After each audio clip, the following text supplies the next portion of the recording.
नमस्कार दोस्तों, आप देख रहे हैं बिहार प्रारंभिक नियोजित शिक्षक यूट्यूब चैनल। एक बार फिर से आप सभी को इस चैनल में स्वागत है। अभी तक आपने इस चैनल को सब्सक्राइब नहीं किए हैं तो लाल रंग का बटन दबाकर सब्सक्राइब कर लें और बगल के घंटा बजा दें ताकि इस चैनल पे जो वीडियो अपलोड हो वह सबसे पहले। इस वैश्विक महामारी में शिक्षकों के लिए एक और बड़ी खबर आ गई। मृत शिक्षकों के आश्रितों को मिले अनुग्रह राशि। बिहार विधान परिषद के सदस्य केदारनाथ पांडे ने कोरोना संक्रमण से सांस तोड़ने वाले शिक्षकों के आश्रितों को 4 लाख रुपए की अनुग्रह राशि अविलंब देने की मांग सरकार से की है।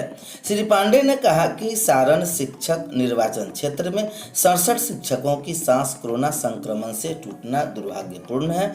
दुखद व्यक्त करते हुए उन्होंने कहा कि कोरोना संक्रमण से सांस तोड़ने वाले 67 शिक्षकों में सारण के 37, सिवान के 8, गोपालगंज के 3, पूर्वी चंपारण के 16 एवं पश्चिमी चंपारण के 3 शिक्षक हैं।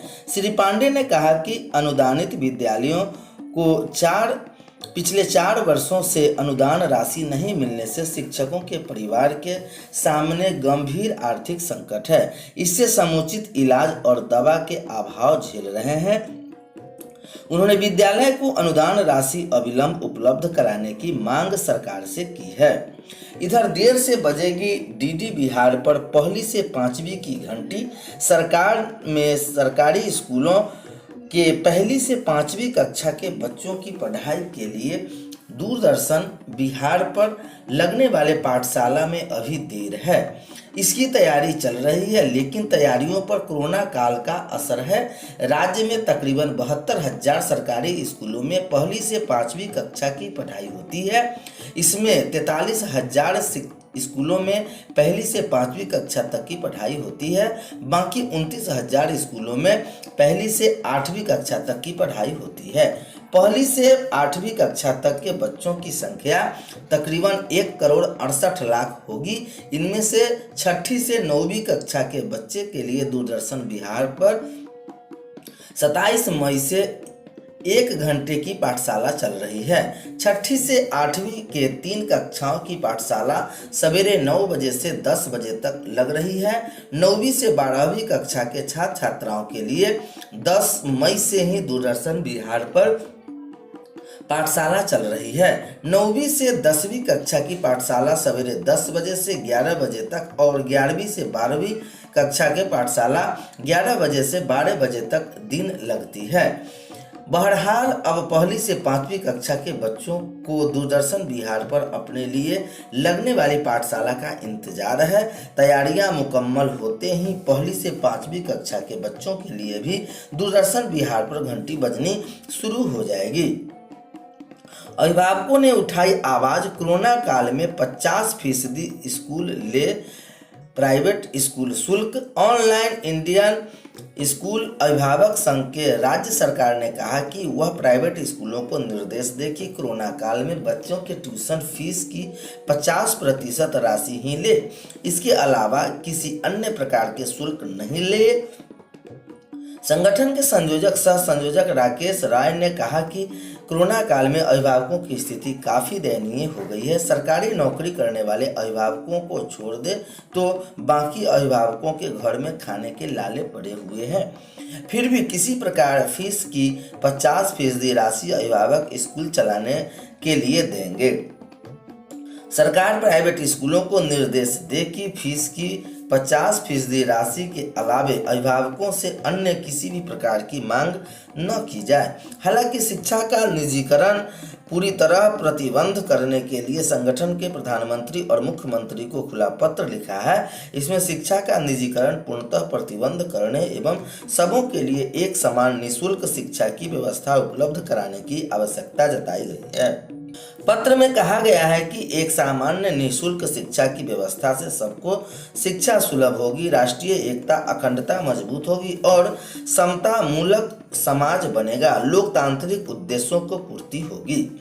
शिक्षक नियुक्ति को लेकर सुनवाई अब 3 जून को तकरीबन 1,25,000 माध्यमिक व प्राथमिक शिक्षकों की राज्य में नियुक्ति पर लगी पटना हाई कोर्ट की रोक को हटाने के लिए दायर रिट याचिका पर सुनवाई आगामी गुरुवार के लिए टल गई है। मुख्य न्यायाधीश न्यायमूर्ति संजय करोल व न्यायमूर्ति एस कुमार की खंडपीठ के समक्ष सोमवार को सुनवाई हुई। पिछली सुनवाई में राज्य सरकार के अधिवक्ता ललित किशोर ने खंडपीठ को बताया कि राज्य सरकार ने दिव्यांगों को 4% आरक्षण देने के संबंध में प्रावधानों का अनुपालन कर दिया है और उसी प्रकार से सारी चयन प्रक्रिया की गई है। तकरीबन 1,25,000 खाली पदों के लिए 4% आरक्षण दिया गया है।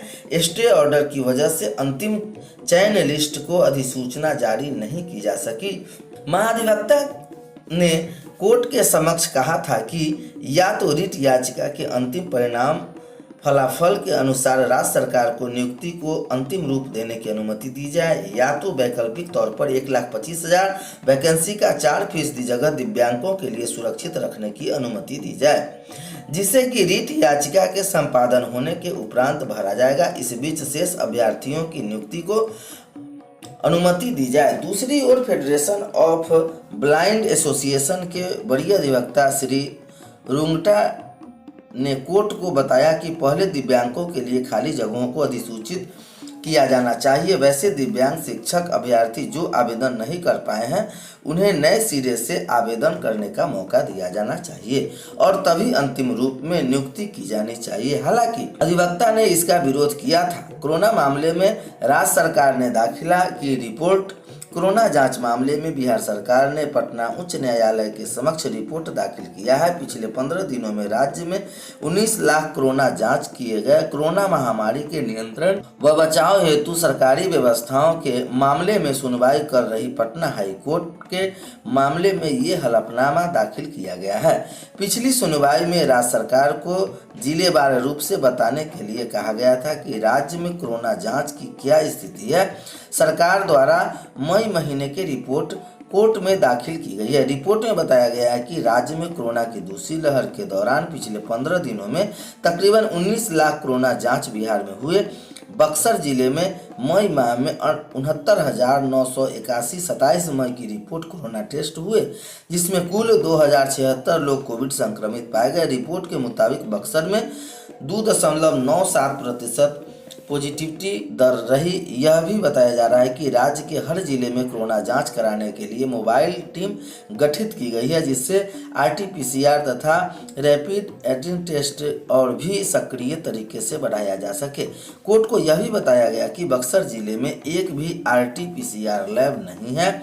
बक्सर जिले से जो भी RT-PCR का सैंपल इकट्ठा होता है वह नेताजी सुभाष चंद्र बोस अस्पताल बीटा में जांच कराया जाता है। वैसे उक्त मामले पर 2 जून 2021